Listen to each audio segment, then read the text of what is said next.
with another video. I know I'm in a new location for right now. In my last video, when I spoke about my freelance makeup kit, I was in this location and I was like, yeah, I like this. This is cute, something new, something different. I know I got like, this is not new hair, but I haven't worn this hair in a while, so I was like, yes, let's bring back the bangs, you know, something cute for the winter, you know, whatever. So, but I'm looking real studious, you know, I have my actual prescription glasses on today, so this is like my real glasses. I don't wear contacts, so if you ever see me in pictures without glasses on, I most likely have blonde but trying to look cute. So yeah, eventually I will get some contacts, but this is me with my glasses, my natural state, you know, so real cute. But anyway, to the main point of this video, I wanted to start a new series on my channel that I talked about a while ago in a favorites video. I wanted to start a book review little segment series on my channel for different books that I'm interested in, because I read a lot of urban fiction and stuff like that, and I read just a lot of books, you know, Harry Potter, that was in one of my favorite videos, you know, a lot of books from Black authors and stuff like that. That's what I wanted to do on my channel, because I watched a couple of videos of other YouTubers who do, you know, book reviews and stuff like that, and I was like, I never hear them talk about a lot of Black authors, and I read a lot of books from Black authors, and I was like, okay, so what's up, like, you know, we need to be out there too. So I wanted to start off with this book I just recently got finished reading. I read it a long time ago when I first bought it, but I just read it again because I found it, because it was like stashed somewhere deep in the closet, and I was cleaning out the closet and I found it. So it is this book by Noire called Hood. Hopefully it's not backwards to you guys, because it looks backwards to me, but this is the book by Noire, and I'm just gonna read off the back of the book, and then I'm just gonna give you my points and stuff and how I felt about the book, and I'm gonna rate the book too. So yeah, so this is the back of the book, this is how it looks. And I bought this book like back when I was like 15, 16. Shouldn't have been reading stuff like this, because it's like cussing and sex and drugs, violence, all that stuff or whatever, and I shouldn't have been reading it, but I was doing it anyway. We all was. So, well, people I know was. So it says, check it. Lamont be my government, but Hood be my name. I know, bad grammar. I earned my stripes chilling up in Fat Daddy's joint, a Brownsville barbershop in the belly of Brooklyn. Some called me a street survivor. Others said I was just another Brownsville boy gone bad. Whatever. I brung it and I took it too. But when it was all said and done, I walked away with a lesson learned in street loyalty. Ain't no need in looking over your shoulder in this game, because your real enemies ain't aiming at your back. They lunging straight for your heart. You dig? So then it goes into the actual, what the book is about. So that was something that the main character, Lamont, says in the beginning of the book. So what the book is actually about is Lamont Hood Mason is a fearless 19-year-old gangster who was born and raised in the projects of Brooklyn, New York. He was an abandoned child who roamed the cold city streets and fought hard for survival. The only thing constant in his young life was the safety of a Brownsville barbershop owned by a father figure called Fat Daddy. The barbershop is where Hood comes of age, but cutting hair isn't the only thing Fat Daddy has going on. His daughter Egypt is the love of Hood's young life, and the one person whose dreams of a stable future can lead him off the grimy urban corners and out of the hustling life.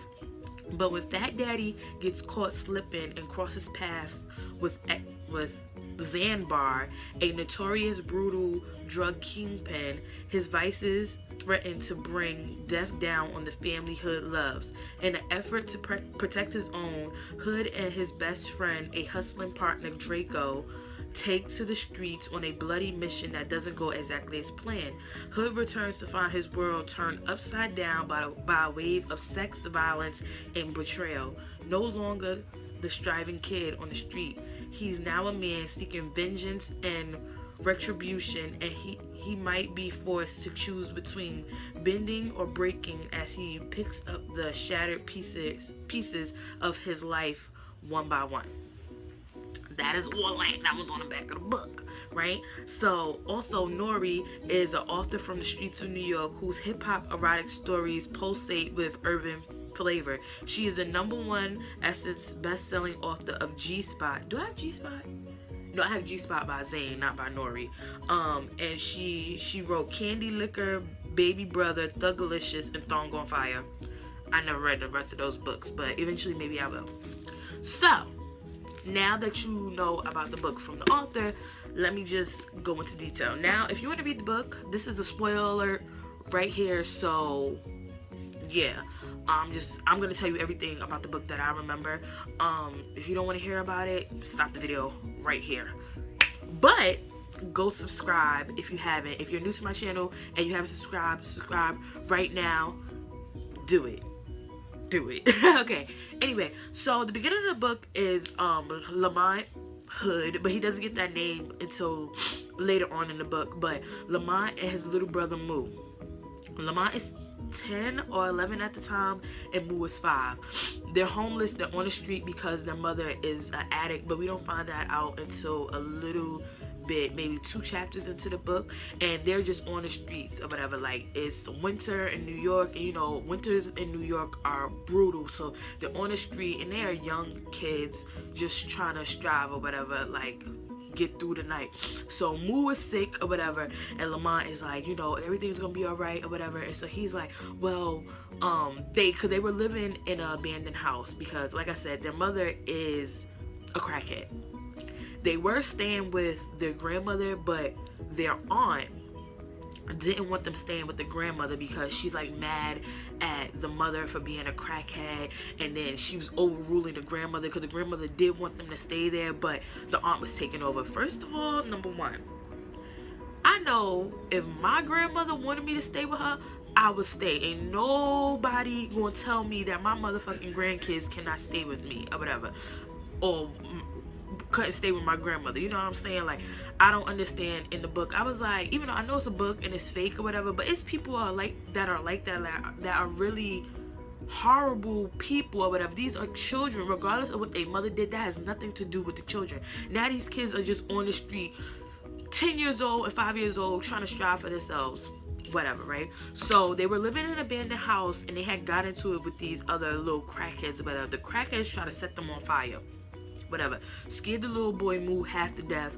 The older brother, even though he's young, he has like he's very mature for his age, because he has to be, because they're on the street. You know, when you're on the street, you gotta have that street knowledge. You gotta think fast. You gotta be quick on your feet.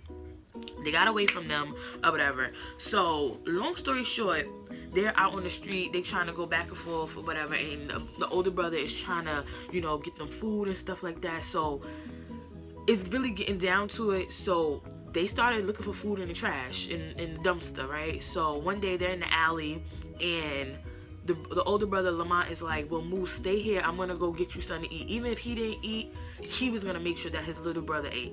So he goes in the alley, and he sees, no matter of fact, Moo is with him. He goes in the alley, and he sees the same 2 crackheads that poured gasoline on them robbing this drug dealer. So they shoot the drug dealer, they beat him up or whatever, and they take all his stuff. So after the crackheads rob the drug dealer, they run off or whatever, right? So Lamont, his brother, is still behind the little dumpster or whatever. So Lamont tells his brother to stay there, and he gets up and he goes to see who the drug dealer is. He knows exactly who he is, and he tries to pat him down to see if the crackheads left anything on him. He didn't or whatever. Well, they didn't or whatever. So Lamont, since he knew the crackheads, he knew exactly where they were going after they had robbed the guy. So he told his brother, he was like, look, stay here, I'll be right back. Don't move, I'm coming back for you, right? The little brother is nervous, he's sniffing or whatever because he's sick or whatever, and it's cold, and he's like, all right, because he's obedient to his big brother. That's like his only so-called father figure, because their father had died like when they were young or whatever. So the little boy Lamont is like legit. So he goes, like, the crackers, they had went the long way. He took the shortcut, and he went into this abandoned building that he knew they was gonna be in, right? And he hid down, right? It was this brick that he had got. So when the crackheads had came into the the little abandoned window or whatever.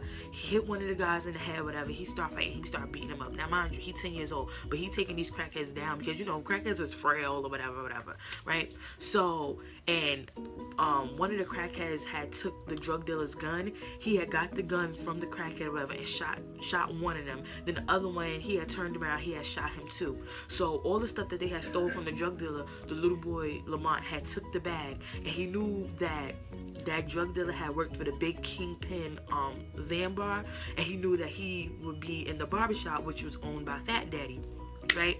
He takes the bag to Fat Daddy's shop or whatever, and you know, it's these older guys, they are older in their 20s, 30s or whatever, and it's this little boy walking in here late at night and stuff or whatever, because, you know, they're not cutting hair at the time or whatever, they just conducting their little drug business out of the barbershop. So he comes, he drops the bag. So Zambar is like, you know, who is this? Who is this little boy or whatever, you know? And he's like, oh, what's this? So Lamont was like, you know what it is? Like, he's like, oh, I caught them two crackheads robbing, I forgot the drug dealer's name, and I'm bringing you back his stuff. So he you know, Zambar is like, you know, trying to check him out, like, see if he up to something, whatever. And he's like, you know, well, I think he legit, because if he wanted to, he could have just took the drugs and sold the stuff himself. So, like, you know, I respect it. Like, I respect him. So Zambar had, you know, gained respect for Lamont, right? So after a while, he gave him a job to work for him as a drug dealer, because he could tell that, you know, he could handle his stuff, he knew the streets and stuff like that, whatever. So Fat Daddy was like, well, I know you living on the street, so the best I could do is let you, if you gonna work for him, I'll let you rent my sofa or whatever for $25, and if you sweep up the shop for me, I'll let you rent it for $20, you and your brother. So he like, alright, or whatever. So as time go on, Lamont started working for him, working for Zambar, and living in Fat Daddy's shop with his little brother. So Zambar had made up this little crew for him. He was like the front man of the crew, and his second man was this guy named Draco, which y'all heard about in the description, right?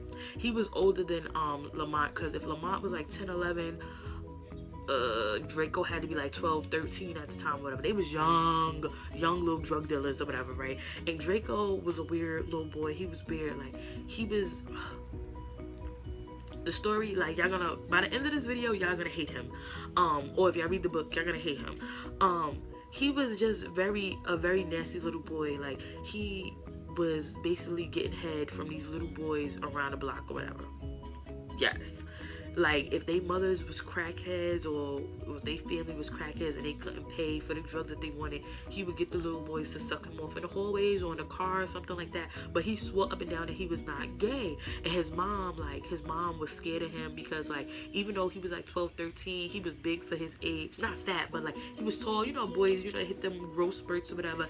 And she had heard all this nasty stuff about him and how he was just a drug dealer. He was doing crazy things, so she wouldn't keep his little brother around him. So whenever he was home, she would take his little brother in her room and lock the door. First of all, I'm not letting my son run me in nowhere, okay? I don't give a F about none of that.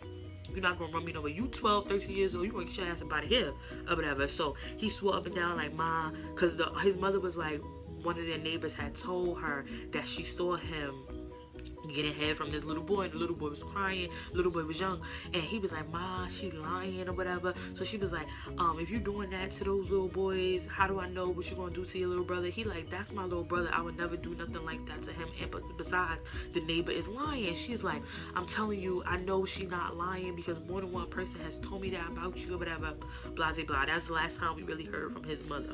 So anyway, Draco became Lamont's second man or whatever. So as Lamont is living in Fat Daddy's shop, Fat Daddy has a daughter named Asia, really pretty little girl. She's in school and stuff like that. And of course, Lamont and Moo are not in school.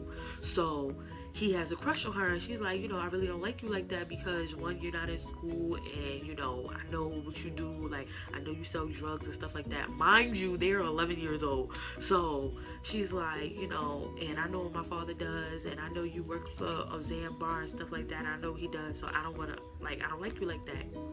So after a while, she started liking him or whatever, and then he started going back to school with her, and, you know, even though he was back in school, he still wasn't doing well. And she's like, you know, what's the point of you going to school if you're not going to do well and you're not going to do stuff? Like, you sleep all day because you're up all night selling drugs or whatever. So after he realized that she liked him and wanted him to do better in life, he started actually trying. And like, he put his little brother in school. He was in kindergarten or whatever, and stuff was going cool. Then over time, I say maybe a year later, he still was working for Zambar and going to school, whatever. Moo kept getting sicker and sicker, like I said in the beginning. Like, he was, you know, he's sick because of, like, it was cold outside and stuff like that. He was just getting sick. So it was like winter again over time. And he just had this really bad cough that Lamont kept talking about. He was like, yeah, he got this really bad cough, like to the point like he would cough so hard that he would pee on himself or whatever. You know, sometimes when you cough real hard, you may get a little tinkle or pee or whatever. And mind you, he's little, so he's maybe like 6 now. And he was just like, he's looking real frail. He's just not like, he's not looking like himself, and he's like moving sluggish and slow and stuff like that, whatever.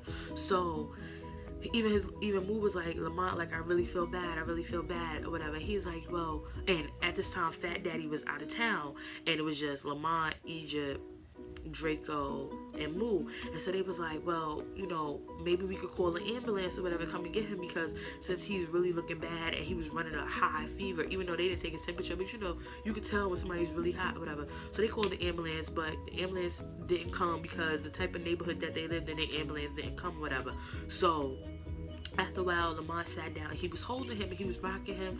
And Moo was like, Lamont, I really don't feel well. So he's like, it's all right. We're going to be all right. We just waiting for the ambulance, whatever. So after a while, he's still rocking him. And Draco's looking at him. He like, yo, stop rocking him. And Moo eye was closed. He was like, yo, he not breathing, or whatever. So Lamont was like, fuck it. Like, we not waiting for the ambulance. We going to go take him to the hospital ourselves. So he's like, you can't take him all the way to the hospital. He was like, watch me, I'm not waiting for the ambulance, whatever. So they start running. Lamont got Moo in his hands, and he's running, trying to run to the hospital. So Draco and Egypt is trying to run behind him, like, yo, slow up. So Draco's like, yo, stop. He was like, I'm a little bigger than you. I could carry him and take him to the hospital for you or whatever. So he's like, all right. So they run to the hospital. They get to the hospital. So they in the hospital for hours or whatever.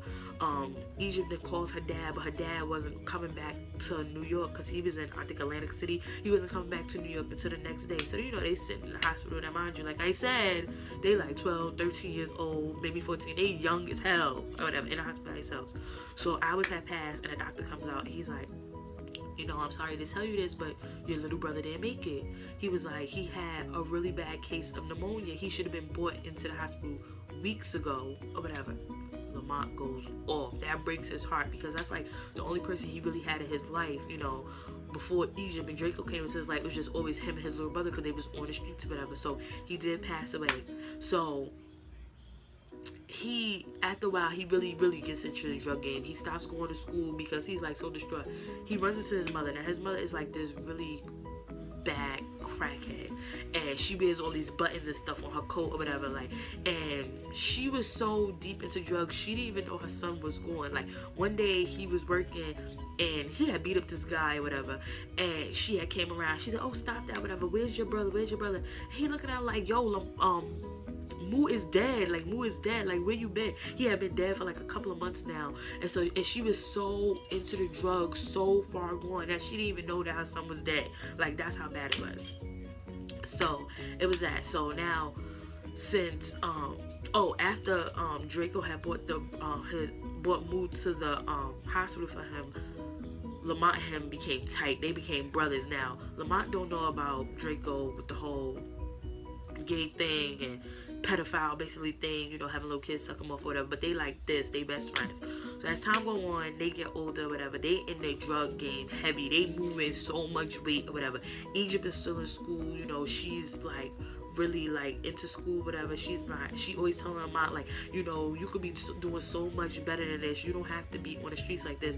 And Lamont, like, he does these raps, like, he's really into rap, he always has these raps in his head. And she's like, why don't you do something with your music or whatever? He like, you know, I mean, I got a man out, like my cousin or friend out in, I think it was his friend out in Harlem, and he in the music business, you right, I can get with him, but, you know, all I know is just, you know, drug dealing, whatever. And she's like, well, you know, you don't have to take care of Moo anymore. You could go back to school. You could do way more than this. And she was always talking about that she wanted to go to Harvard. It was somewhere, some Ivy League school she wanted to go to, and she was like, you know, I'm better than this, you know, all this drug dealing stuff, I'm above this, like, I'm not into this, whatever, right? So he's like, you know, you're right. And then, like, they became each other's first loves. She lost her virginity to him, he didn't lose his virginity to her, or whatever. And, you know, they was just tight too, like, they was in love, like, it was like puppy love that grew into grown-up love, but at this point, it was just real puppy love, like, they loved each other so much, or whatever, right? So, but she was just telling him, like, you could do better. Now, Lamont, like I said, Lamont, Draco, they was pushing a lot of weight, but they had a team. They had this other guy named Saki. He was this white boy, and he had a sister named Zena. Now, Zena and Saki, like I said, are white. They really the only white people in the neighborhood, and their mother, I think she passed away from drugs or something like that, but they were alone. They were by themselves. So Zena was like the only little white girl in the neighborhood, and Saki was the only white boy. But like Saki had gained respect from everybody, even though he was a white boy. He was good with numbers. He didn't really act like a white boy or whatever. So like they trusted him or whatever. And then Zena, like, she was a white girl, but she had the body of a black girl. And you know, the black girls were so-called jealous of her, and the Spanish girls or whatever. So like guys used to always like her. You know, guys, they be having fantasies, like black guys be having fantasies about white girls and blah blah blah, you know. So eventually she had got with Draco, and Saki didn't like that or whatever, because he's like, you know, Draco a little iffy, like, you know, even though me and him is cool, he be on some weird shit or whatever, and like, I don't want you getting involved with him, and plus he be talking about other girls. So Zena's like, well, I'm gonna do what I want to do. You never approve of any guy I ever want to talk to or whatever, so just leave me alone, mind your business. So he was like, I'm telling you, if something happened, like, don't say nothing to me or whatever, like, don't say nothing to me or whatever. So as time goes on, Draco and Zena start dating. Draco turned this girl out. She starts smoking crack and all that type of stuff. He's beating her crazy, like he's doing all this nasty stuff to her, just making her do like ungodly stuff or whatever. So she started losing her figure, losing her booty, all this stuff or whatever. So he just turned this girl out. Now they a little older. I say they like 17, 8, no. Yeah, they're like 17, 18 at this time. So, on the other hand, Egypt's father is Fat Daddy. Fat Daddy, like I said, he was really, like, he wasn't in the drug game, but he was established in the drug game. But he started having gambling problems. So he was like $500,000 in the hole with Zambar and with these other cats or whatever, right? So Zambar, he was ruthless, even though he was cool with Fat Daddy, but it was like he was on some ruthless shit, like, I don't give a fuck if we cool or not, like, you don't got my money, it's over for you, I'm gonna kill you. So Lamont considered Fat Daddy as a father figure. So Zambar, before he did anything, he came to Lamont like, yo, I know this is your man's, I know you dating his daughter and stuff like that, but if he don't give me my money, I'm gonna kill him or whatever. So Lamont is like, you know, alright, so like, what you want me to do? So Zambar was like, I know with some cats on the other side of town, you know, they really big in the game too, y'all could go rob them, and either y'all could rob them for the money or the drugs. They gonna have one or the other in the spot. Y'all go rob them, and now probably, and whatever they have will be equivalent to what Fat Daddy owes me. So if you love him like you say you do, and you love his daughter, because I don't want to have to come after his daughter too, because I know that's your girlfriend, you will make this lick for me, right? So he like, alright, give me all the details, I'm gonna do it. So he bring Draco with him. This is where y'all gonna find out that Draco ain't shit, right? So he like, alright, we gonna go to the spot, we gonna rob them, and Fat Daddy gonna be cleared of his debt. So they go make the lick or whatever, they go rob the dudes or whatever, right? But when they go rob the guys, another guy comes in and messes it up because they didn't know that the guy was gonna be there. Lamont winds up shooting the guy in the neck, right? So the police come, and Draco has the bag that they had. No, I'm lying. Shoots the guy, but they get out. They run to the spot, this other spot that they were supposed to meet up after they made the hit, alright? So they sitting in the house, Draco's in the living room, and Lamont is in the back somewhere. The police kicking the door, basically. Somehow Draco gets out the house with the duffel bag that they had got from the people that they robbed. Lamont gets arrested, and he basically gets they trying to get him down or shooting the guy in the neck because he didn't kill him when the guy had came in. He didn't kill him, so they arrest him. Draco gets away somehow. Lamont go to jail. Now the bag of the stuff Draco was supposed to bring to Zambar to pay off Fat Daddy's debt, he ain't bring the bag to him, right? Of course, because he ain't shit. So now Lamont don't know about this though. He thinking that the police got the bag or whatever, that's why I wasn't paid off. So eventually the bag never showed up. So Zambar, he ties up Fat Daddy and he kills him. Like he do this crazy shit. He tie him up to this barber chair, and he peels off his finger fucking nails, and he what else he did to him? I forgot. But he took the clippers and shoved it down his throat, so his blood and stuff all coming out of his mouth or whatever. And Saki was there, and Saki like, you know, that's fucked up because I know Egypt and that's my homie or whatever. And Egypt was going on a I think she was doing an interview for something at the time all this was going on, so she wasn't home. So they Zambar was like, oh Saki, if you want to prove your loyalty to me, yo, cat this fat motherfucker or whatever. So Saki didn't want to do it, but he's like, you know, Fat Daddy was suffering because Zambar shoved the clippers down his. Imagine somebody shoving clippers that are on down your mouth. It's cutting your tongue in your mouth and all types of shit. It was crazy. So Saki made in his head like, well, I'm putting him out of his misery. Like, that's fucked up. Like, why would he do that? So Saki shoots Fat Daddy and kills him. They take him up because Fat Daddy lived in an apartment over his shop. They take his body upstairs and leaves it in the house. I mean, it leaves it in the house. So when Zena come home, she finds the fucking body. Now, mind you, she didn't know that Lamont got arrested. Her father and Lamont are her everything. So now her father's dead and Lamont is locked up. So she feels like, oh my God, my life is just over. Like, she goes into this depressive state, like shit is crazy or whatever, right? So she just down and out. She couldn't live in the house no more, and they wound up burning down Fat Daddy's barbershop, right? So while Lamont is upstate or whatever, he stayed up there for about 6 months. So when he first got there, Egypt had came to see him a couple of times or whatever, and you know, but she was so distraught, like, I can't see you like this, I don't know what I'm gonna do without you and without my dad, like, this shit is crazy. And he's like, yo, Draco got it, Draco gonna handle everything, and you know, even though Zambar killed your dad, like, they gonna handle everything. And she's like, no, like, they burned down a barbershop, like, I don't know what I'm gonna do, I don't know what we're gonna do. So she wound up moving in with Zena because her and Zena were cool. Now Zena's on drugs, but like, you could tell she's on drugs, but she's like not really heavy on drugs. But you know, once you start taking, well, I don't know because I never took drugs before, but you know, once you start smoking crack, like, it starts to take a toll on your body quickly, right? So she moves in with Zena, and Draco came around. Now, like I said, Zena and Draco are dating, but Draco comes around and he's consoling Zena, like, I mean, consoling Egypt, like, you know, everything's gonna be okay, like, Lamont gonna be good, we gonna get him out, like, he ain't going to jail because he was facing 20 years, but he's like, you know, everything gonna be good. And he was like, you know, I got something that Egypt paid for you. So he pull out some crack. He pull up the little pipe. And she's like, no, I don't do drugs. Like, I'm not doing no drugs. He was like, I'm telling you, like, it will just ease the pain from right now. Like, you ain't got to worry about nothing. It's going to ease your pain, you know. And so she fell for the bait and started smoking crack.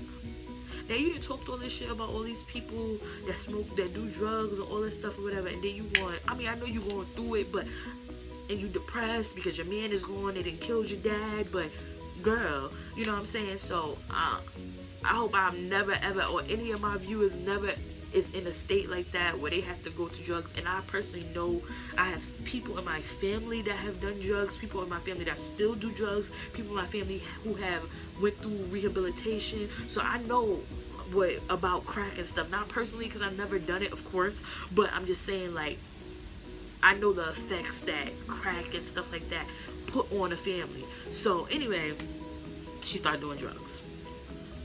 After a while, it's just a downward spiral. So Draco, since he winds up killing Zambar, right? So now he's the top dog of all the drugs pushing, and basically on the side of Brooklyn, whatever. He kills Zambar, and he's coming up in the game, like, he's ruthless. He on some ruthless dumb shit or whatever, right? And now he got Egypt on crack and he got Xena on crack. He started having sex with Xena. I mean, he started having sex with Egypt, right? Now, mind you, him and Lamont are best fucking friends, and he's having sex with his girl. He's having sex with Lamont's girlfriend.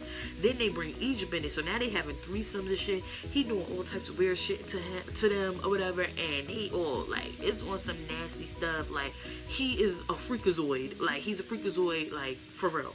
So as time go on, Xena finds out that she is HIV positive and that she's pregnant, right? But she don't tell Draco that she's pregnant. I mean, she don't tell Draco that she's HIV positive, but she does tell him that she's pregnant. He don't give a fuck. He don't care about her. He's more into Egypt or whatever. Like turning her out. Like turning her the fuck out. Like she had all this, like, you know, potential to be better than all this stuff, and all the stuff she was yapping about when they was younger, she wound up turning into a crackhead.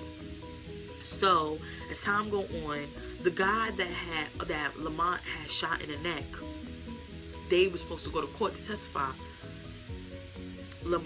Draco and Ori ran up on him and his mom like, yo, y'all not testifying against him. If y'all testify against him, I'ma fucking kill y'all. He done ran in their house and everything, like, you know what I'm saying? So when he get to the stand, he like, nah, it's not him. But they was like, the defense, I mean the prosecutors and stuff was like, well, you said that was him before, now all of a sudden you saying it's not. He like, nah, like it's not him. Lamont wound up getting off. He come back home. He didn't find out that Draco's a big drug dealer. He's the nigga in charge. Like Draco then hooked Lamont up with a car, a house, everything. You know what I'm saying? I mean, not a house, an apartment and stuff or whatever. So Lamont is like, you know, I owe him for everything because he didn't help me down. Now, mind you, he don't know that Egypt is on drugs, right? And he was in jail for 6 months. She only came to see him like the first month that he was in there. So the last 5 months, he hadn't heard nothing from her. When Saki came to see him or Draco came to see him, he would ask about her, and they was like, yo, she good or whatever, she good. So he was just thinking like, well, I know she going through a lot of stuff. Her dad just died. She probably don't want to come to see me or whatever, or she don't want to see me in jail. No, the bitch on drugs, and she just didn't want him to know that she was on drugs. And he despised women that were on drugs because of his mother, because his mother was heavy on drugs. So he was like, I can't respect nobody that does drugs or whatever. But me personally, from my personal thoughts and opinion, I felt like that was corny because, nigga, you sell drugs. So it's like, okay, if you don't like people that use drugs, but you selling them the poison that's making them the way that the fuck that they are or whatever, right? So, yeah. Anyway, he gets out of jail, right? And he goes to go find that Egypt is living with Xena. Now, Egypt is all fucked up in the game because of Draco. Now, he don't know that Draco is having sex with her or whatever. Honestly, because he would fucking kill both of them. So, as time went on, Draco was showing him like, yo, I got everything, because Draco was always jealous of Lamont, basically. He was mad when they was younger that Zambar had made Lamont #1 and made him #2. Even though he was older than Lamont, he was mad that he was #2. But Zambar basically told him like, you know, you're a hothead. I can't put you in that top position because you don't know how to fucking act. And basically, as time went on, Draco took a type of way and he wound up killing Zambar. So Lamont is feeling so grateful for Draco because he's like, yo, you held me down when I was in jail. You got me off that, basically that attempted murder rap, and you know, you got me a place, you got me a car, like you got me money in the bank, like you holding the kid down. So he's loyal, he's OD loyal to Draco, but Draco is not loyal to him. So eventually Lamont is seeing little things that's going on, and he's hearing stuff about Draco. Saki goes to tell Lamont like, yo, Draco on some nut shit, basically, you know. And at this time, Xena's baby is born, which is Saki's niece, because, you know, like I said, Xena and Saki are brother and sister. Draco don't take care of the baby. Draco don't give a fuck about the baby. Like, the baby is screaming. Like, one time he had held the baby by her arm and was just holding her in the air, like, and beating on Xena at the same time. And Saki told, like I said, Saki told her, like, yo, if you mess with him, anything that happened, don't say nothing to me because I told you not to mess with him. So he would come in the house and he would see like he's beating on Xena and he wouldn't say anything, even though he deep down in his soul he wanted to. But Draco was crazy and Draco wanted him to say something so he could find a reason to kill him or whatever, right? So Saki had wound up telling Lamont like, yo, I know your loyalty to Draco is legit, but he's not loyal to you. One thing is that the reason why Fat Daddy is dead is because Draco never gave it the money. He's like, Lamont's like, yes, he did, or whatever. Like, the police wanted to take the money. He's like, no, he wound up getting the money, or whatever, and didn't bring it to Zambar. That's why they killed him, whatever. But Saki couldn't bring himself to tell Lamont that he was the one that took Fat Daddy out of his misery. Yo, everybody keeps telling me shit about Draco, but I'm not seeing it for myself, basically. So, anyway, Lamont wound up finding out that Egypt was on drugs, and he was like, yo, if you're on drugs, I'm not fucking with you. Like, I remember, like, in the book, she was going to go meet Xena for, they were supposed to be going to a drug anonymous type thing or whatever, where they could get clean or whatever. He snatched her ass right up the street behind the car, was like, yo, if you doing fucking drugs, you might as well just take my gun right now and shoot yourself. Because I'm not dealing with no female that does drugs. You see what that shit did to my mother, and you're gonna sit here and do drugs too? And she was just telling him, well, you left me and you went to jail, like, what was I supposed to do? And Draco was helping me and blah blah blah blah blah blah blah blah. And he was like, I don't give a fuck about none of that. Me going to jail has nothing to do with you being a weak ass bitch. Okay, you're fucking weak for doing drugs, whatever. And he was just going in on her, and she just crying. And he trying to keep himself from crying because he don't want to look soft. But like when she had got out the car, he wound up crying or whatever. And he was just, I'm telling you, like, if you're gonna continue to do drugs, you might as well not even fuck with me. You might as well not say nothing to me. You might as well just kill yourself right here and now. So she took the gun, because he had the gun out, and she tried to click it and kill herself, but the shit jammed. So she didn't kill herself, and you know, they was both like shocked, like, oh my god, or whatever. But he was still, even though that happened, he was still like, yo, if you're doing drugs, I can't fuck with you. I can't be around you. Just leave me alone. Right?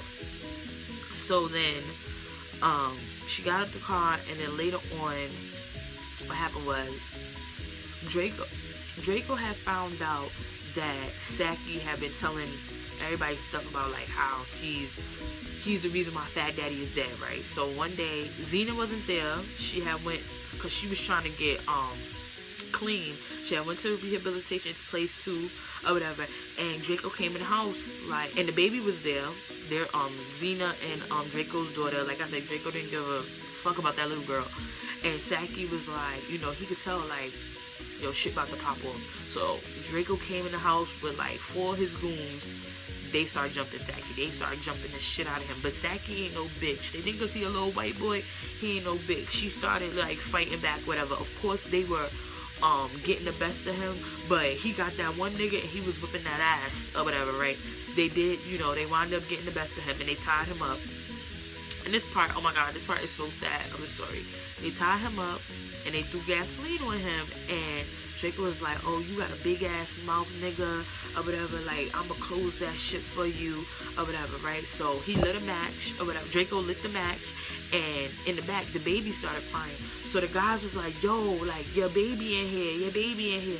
So Draco was like, I don't give a fuck, leave her. And he threw the match at Saki and lit the whole fucking apartment up.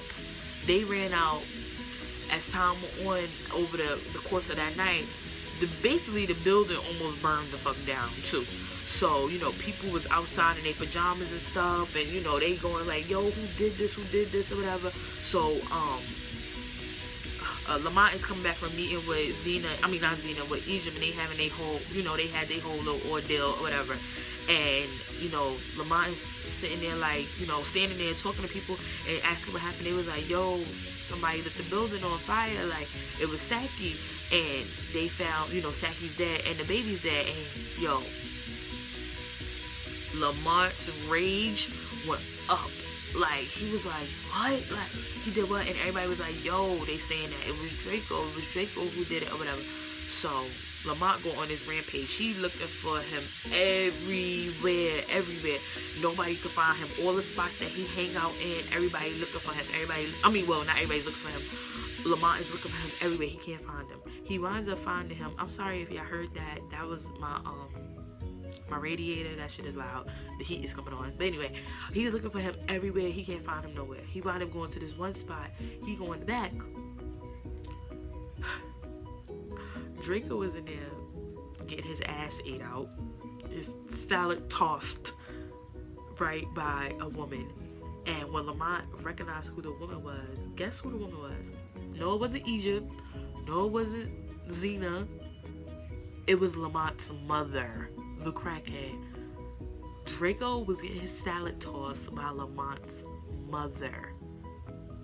Bitch. When I mean Lamont went fucking ballistic. He charged that. Now mind you, Draco is up against the wall, bent over, butt ass naked, right? He's turned around, he see Lamont, Draco immediately grab Lamont's mother, which her name is Marjay. I never said that. Marjay, right? And Marjay is like, and Lamont got the gun out. She's like, Lamont, stop, this boy been helping me, or whatever, he been helping me. You know she a fucking crackhead, she saying anything. So Draco got her in front of her, and Lamont got the gun at him like, yo, I'm gonna fucking kill you. You didn't turn my girl out. You doing nasty shit with my mother. Like, you a disloyal ass nigga. You done got fat daddy killed, all type of shit or whatever. Like, all Draco skeletons was falling out the closet at this time, right? So he like, nah, man, we can talk about this. Now mind you, like I said, he butt ass naked. So he got basically Marjay in a headlock in front of him. So if Lamont do decide to shoot, he gonna shoot his mother. So Lamont like don't want to shoot his mom or whatever. So he's like, he trying to get out the room. Lamont still got the gun, like, yo, I'm gonna kill you. Anyway, Draco wound up getting out the room with Marjay. They going up the steps. Lamont shooting, like, he missing and stuff or whatever. They going up the steps, or whatever. They wind up getting to the roof or whatever. So he like, nigga, I'm gonna fucking kill you. And Draco the whole time is like, yo, we could talk about this, we brothers. He like, Lamont like, fuck all that brother shit. You wasn't thinking about that when you turned my girl out, and when you having sex with my mom and doing nasty shit, and when you killed fat daddy. You wasn't thinking about none of that shit, nigga. All you was thinking about was yourself. You always been jealous of me. You always wanted that #1 spot or whatever. That's what Saki had told him or whatever. And it just, all the stuff is finally registering in his head. Like, yo, this nigga's been jealous of me since we was like 10, 11, 12 years old or whatever, right? So he like, Draco's like, nah, man, I'm telling you, we could talk about this. So Lamont the whole time is still looking for a point where he could shoot Draco. He couldn't find no points because Draco still got Marjay, Lamont's mom, in headlock. So he just took a chance. He was like, yo, I'm just gonna have to shoot my mom in the leg or something and hit Draco. So he shot his mom and it went through her and hit Draco. He wound up letting the mother go, the mother crying or whatever. Him and Lamont and Draco start fighting or whatever. Mind you, Draco was still butt ass naked and they on the roof, right? They fighting, they tussling for the gun or whatever. Now this part kind of reminded me of Juice. Now, have y'all seen the inner Juice with Tupac and Omar Epps? Remember they was fighting on the roof and one of them wound up falling off the roof, right? So anyway, they fighting or whatever, right? Draco getting the best of him and then Lamont getting the best of Draco. Like, they fighting or whatever. So Draco wound up throwing Lamont off the building, but he kind of like got him or whatever, and Lamont is holding on or whatever. So somehow Lamont had got up off the thing and he flung Draco over, and Draco was like, yo, like, don't drop me or whatever. So then Lamont is seeing, like, really realizing what's happening, that he about to kill somebody that he considered a brother. Like, he really considered him a brother. Draco is like, don't drop me. So Lamont thinks in his head like, alright, I'm not gonna drop you. So he tried to start trying to pull him up. He was like, I'm not gonna drop you, whatever. Somehow hand slipped. Draco butt naked ass wound up falling and dying, right? And Lamont is just sitting there like, yo, like, that was my brother, but he's basically the scum of the earth, for real. Like, he just did so much crazy stuff that just, you can't even say it. Like, he was just a crazy ass person, just ruthless. That's the word I was looking for. A lot of ruthless ass shit he did to a lot of people. And then the one person that Lamont could trust did him dirty. Like, it was crazy. So after his mother was crying because clearly he shot her or whatever, he come to his mom's aid or whatever, and that was the end of that part. Then later on, like a couple of years later, or maybe a year or two later, Lamont had gave up the drug dealing game and he started rapping with his friend from Harlem or whatever. And Egypt had came to one of the concerts and he was still in love with her, but he just couldn't be with somebody that was on drugs, even though she was recovering. But they knew like life could not be the same anymore after everything that went on with Draco, Zena, Saki, Lamont, everybody. Like it just couldn't be the same. So you know, she's in the audience at the concert and she bobbing her head and he sees her and he started rapping harder and he's like, in his head, he was praying like, you know, I love her, but as of right now we can never be back together, even if she's clean. Like we just can't be together. Like, so that was the end of the story. I honestly thought the book was really, really good.